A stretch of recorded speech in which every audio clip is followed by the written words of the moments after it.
guys, it's Rebecca Fisher from Extra.ie and I am delighted to present Bulmers sounds from the Secret Orchard.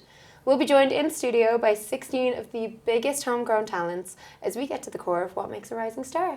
Today we are joined by the incredible Pierre. Thank you so much for joining me today. Thank you for having me. I love your whole vibe. I love your style. I'm very happy to have you here in my little orchard today. Thank you. I'm so happy to be here. Just happy to be here. Well, first of all, for anyone who might not know, how did you get into music originally? And also, how did you get into the Irish music scene? Because I know, obviously, the name gives it away. You're not originally Irish, but you've you found your sound here in Ireland and here in Dublin, which is incredible. I like to think that we own you a little bit, yeah? Yeah, no, for sure.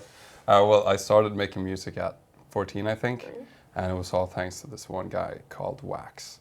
And he's a YouTuber / rapper, but he would also play guitar and sing. So I was like, oh, you can do everything or both. Yeah, you don't and that just blew my mind. So then I wanted to make music as well.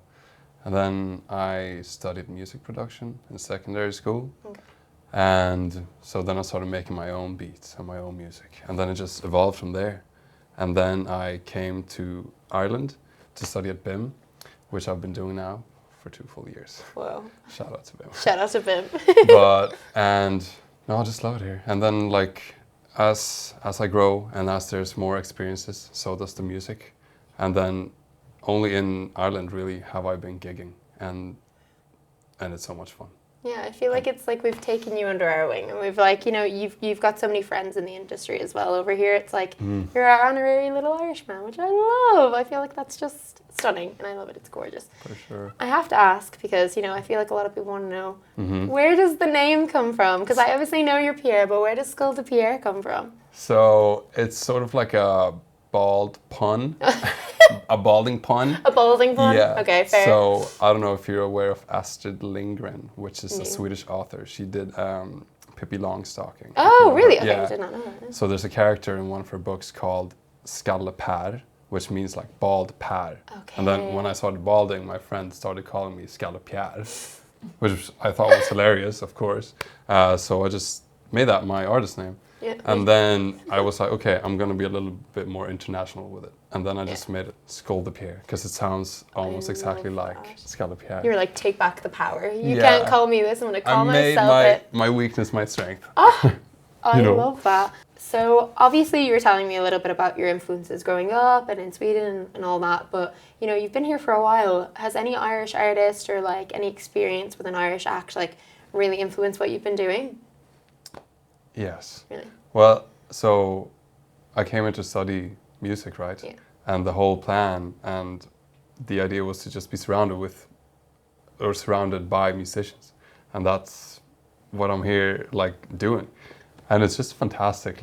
In school, there are so many talented people and just incredible musicians, and I'm inspired by them every day. And, some people are incredible at singing, others have playing their instruments, and there's little pieces you can pick from everywhere. And then as well, just Dublin in general and Ireland is so musical in itself. You walk down Grafton Street and there's people playing everywhere. And it's just fantastic, and you can just take a little bit of inspiration from there and from there and from there. I love that. I like to think of us that way, but it's nice to hear it from an outside perspective as well, where it's no, you guys, you're doing okay, you're doing well. Oh, I'm doing fantastic, yeah. Speaking of the Irish music scene, gigging is the biggest part of that, I feel. We love going to gigs, we love putting gigs on. Live music is at the core of being Irish. How have you found your experience gigging here? Is it something you really, really kind of get a kick out of? For sure. And I think in Sweden it was so hard for me to get gigs. But then again, I wasn't as ingrained in the music industry as I am over here. But I just feel like the Irish music scene and Dublin music scene is so accepting of new acts and smaller acts as well, and they allow the acts to grow within the live scene, and it's just so nice and it's so wholesome, and and as well as you mentioned, it's so much fun. It's the most fun. Do you get a kind of a rush out of being on stage and seeing people singing your lyrics back to you? Yeah, it's sort of a funny state to be on stage because I feel like I'm super aware of everything that's going on. At the same time, I'm really not. Just having fun. Yeah, sort of. And then afterwards, I'll be a little bit giggly, like. Everyone will be talking to you, and you're like, I'm hyped. I'm hyped. Yeah, but it's usually afterwards that I'm like, okay, don't talk to me right now. I'm processing this. I'm in my artist zone. Yeah, in my artist zone. Well, we're going to be divulging a little bit of information out of you now, because as you can see, we're sitting in my secret orchard. Okay. And, you know, it demands secrets. It really does. And I think, you know, what better way to get to know you than to share something that, you know, most people might not know about you, or, you know, something you've never really told before. And so I feel like you have a little secret for me. Do you? Yes, I do. Go on. Well, so my secret was the biggest secret that I've had forever. Okay. The biggest secret I ever had, and that is that I am gay. And so I kept that for myself for 23 years before I came out. And my secret for you is, or it's not really a secret because some people know it, but you guys might not. But on the day of my 23rd birthday, I came out publicly through a song. With a song, so I uploaded it to YouTube and Spotify the day before, so it would be out at 7 a.m. when I woke up. So I didn't, so I wouldn't have to tell every single one. Oh my god! So I actually woke up by a phone call, and it was my friend, and he was like, "Bro, is this true?" And I was like, "Yes." I heard the song. Yeah. Oh my god, that's kind of like it's like a very like surefire way to get like everyone's attention. But like, what would you do if people were like, oh, it's just a song, it's not true. And then you're like, no, wait, there's meaning behind it. Yeah. That's the point. No, there were some people that didn't really get, like I had other, like one of my best friends, he was just, oh, sick song, bro. Yeah. Great song, really loved it. It's called I'm Gay. it's right there in the title. Yeah. That's kind of like a beautiful way to do it though, because music clearly means so much to you. Mm-hmm. So like to kind of express yourself in the most vulnerable way you possibly can with a song is so cool. Thank you. Oh my god, I love that. I think it was thanks to the song that I got to come out as well. Yeah, because it was like the words sort of sought me out. Like when I was writing it, I was sort of freaking out because I hadn't really accepted it in like in yourself. And then it just wouldn't change. So I sort of had to do it. I love that. And would you like say, well, obviously given this, but would you say like, you know, songwriting is kind of like a diary format for you, or like, you know, where you can finally like be yourself, because you know that just goes to show. Yeah, for sure. And the deeper you like dive into yourself, the cooler the songs generally, I feel like. But as well, like you explore more of yourself, and then you can put more of yourself into your songs, and thereby you can learn from each other. I love that. People get to know you a little bit with your music, which is so great. Oh, I love that. Okay. Well, that being said, you've got a little song for us now. Mm-hmm. So, it's not that song though. No, you're going to be performing Licorice, is it? Yes, it's called Licorice. And is that a newer one, an older one? It's slightly newer. It's a year old now. But yeah, it's just a fun song that I like performing, and it's always the first song of my set just to get the people going. Or get the people going somewhat. Yeah, I it's like hip hoppy. You can sort of move to it, and it's short and sweet, and it's just, I don't know, it's nice. It's a good one. Well, I'm excited for this. Yeah. Now. So this is Licorice by Skull the Pierre. We're gonna do this again. I have a little pen on my shoulder. Pierre means boulder. Yo, it ain't never over. Okay, Licorice, yo. I might have taken things too far with my simple ways, because the only thing I charge is the triple A's. Relaxing is free, but it's hard while the fiddle plays. But even people of the Middle Ages knew the body needs a little praise. Hey, you think I'm bluffing or something? I'm always huffing and puffing while mother do nothing. I'm making fun of the suffering because a pun is love's cousin, but it's a punch to the stomach when what you love is destructive. Why don't you take my butt to school? But don't you break me like a rule. Baby, lately you've been cruel, and if you don't think that I've noticed, well then maybe you're a fool. Ever since I was a little kid, I knew that trying is what living is. Mix the sweet with the salt, it is licorice. Licorice, licorice. And when I'm feeling like a little, I remind myself that it's hit or miss. Mix the sweet with the salt, it is licorice. Licorice. Okay, Risotto Jones, yo. Dublin 2022, rolling up some piff, sipping on a very heavy brew. Every single show I rip with my legendary crew. Music is coming to grips with that, it better let me through. Workman's Club, kicking in the door. It's worth it, love, though I'm sicker than before. But don't resent the sleep apnea. It's meant to be a happening, bro, with friends to see after ya. Attempt to be happier, spend the weeks laughing, cause life's a joke. Keep the noose loose, cry to cope, but don't tie the rope. Tired and broke, but I'm afloat and by a boat in the big smoke. All my life I've been dying to choke, baby. Why don't you take my butt to school? But don't you break me like a rule. Baby, lately you've been cruel, and if you don't think that I've noticed, well then maybe you're a fool. Ever since I was a little kid, I knew that trying is what living is. Mix it sweet with the salt, it is licorice, licorice, licorice. And when I'm feeling like a little bo-bo-bo-bo, I remind myself that it's hit or miss. Mix it sweet with the salt, it is licorice, licorice, licorice. Yeah. Bulmers forever, baby. Yeah. We gonna do this all day and all night, yeah. It's called the Pierre and love forever,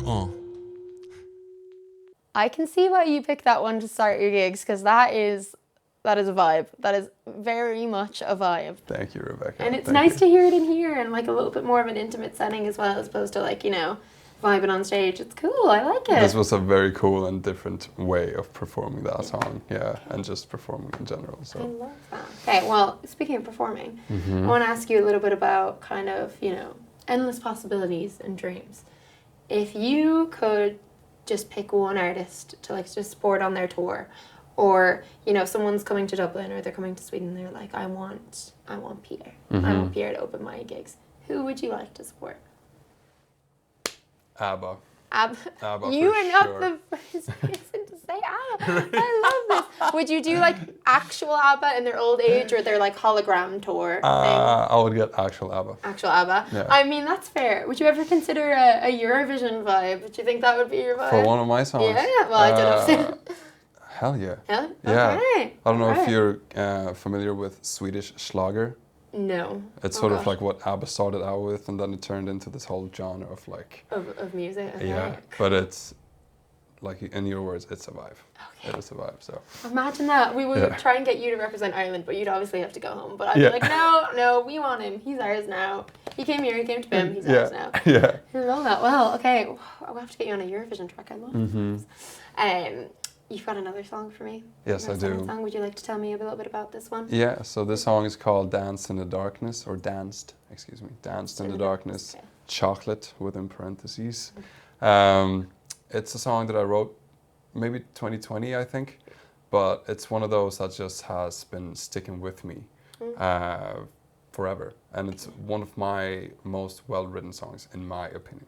And I actually always end my sets with this song. So we got the first and the last. I love that. Very well thought through. Oh, thank you. Well, I'm going to be doing like a stripped back version of it. Okay. This is usually last because it gets everyone dancing. Okay. But I'm going to play this one on guitar, so it's a bit more. I'm intrigued now. You've piqued my interest. Yeah, and it's also off my last album, which I just released like 2 weeks ago, called La Bombe.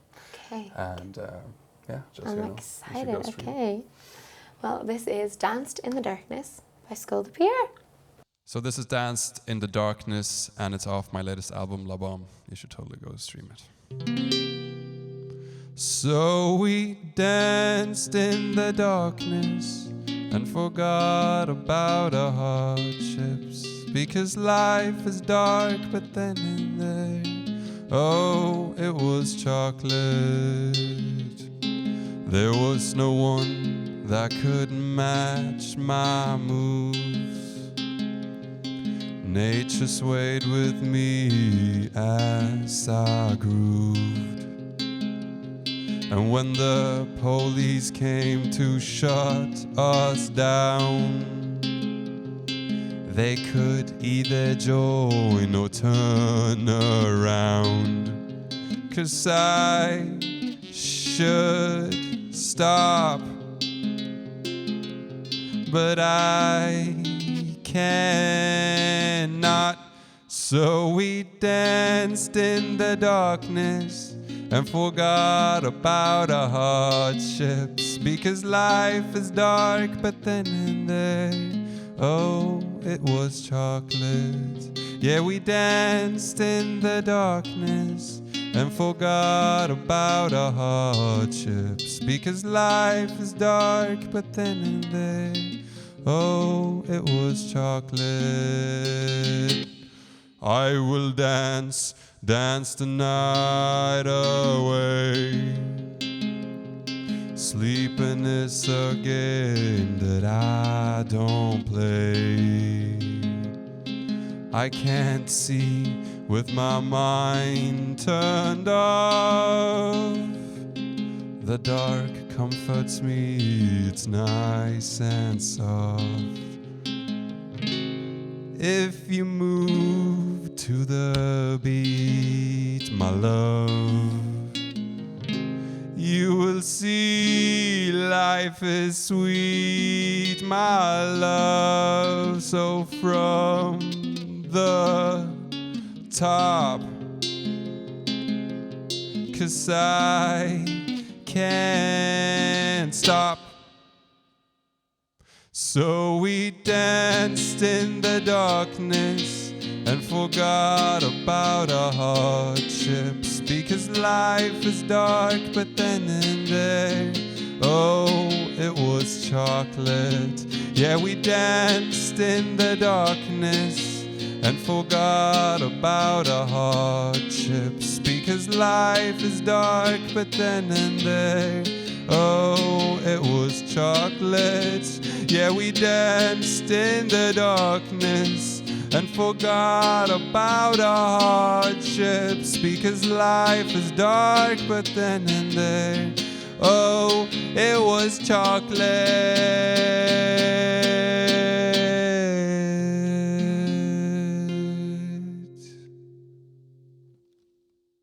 Okay, well, I actually did listen to that one on Spotify, but the stripped back version, stunning. I think it really lends itself to like the lyrics and everything. That was gorgeous. I very, very much enjoyed that one. You are too kind. You are very much too kind. I know you said yourself you have like quite a positive experience here in the Irish music industry. Is there anything you would change about it at the moment? It's a big question. I don't know. I'd have to ponder it a little bit. Yeah, because like it's going well. And I know you have a lot of friends in the industry, but like, you know, at the moment we're here, we're getting everybody in the orchard, and like there's so many acts, and everybody's got like kind of fighting their own battles with it. But like it's so inclusive, it's so wonderful. But like, is there anything you'd be like, okay, I would like to see more of this, or I'd like to see this go away, or? I'm just very grateful to be here and to be in the actual music industry whatsoever. So I'm happy with that. Yeah. I'm actually very happy with that, because you know what, it shows like you're hardworking, you're getting your job done, you're out there gigging, and you're just happy to be here. Which, you know what, I'm happy to be here too. Yeah. Amazing. Well, okay, I want to delve a little bit into like style and collaboration, because I think that's something that we're like quite big on here. And you know, judging from like your releases, you don't stick to one thing. You do a bit of singing, you do a bit of rapping, you're there with your instruments, and it's all incredible, and you seem to enjoy it all equally. But is there any like genres you'd like to, you know, take some more influences from, or like collaborate with someone from a completely different genre than you? Oh, that's a great question. I think it would be really cool to maybe collaborate with something a bit more like harder, or a bit more like metal-y or rockier. Could be really cool. That could be fun. I have a really like a band that I love called Bucket, and like I would love to collaborate with them. And but there are so many fantastic like, and then some folk singers, or I just love a little bit of everything. Yeah, but to not put yourself in a box as well. Yeah. Yeah. I No. love that. Yeah. Well, thank you so much for joining me in my little secret orchard today. Everybody was Skull to Pierre.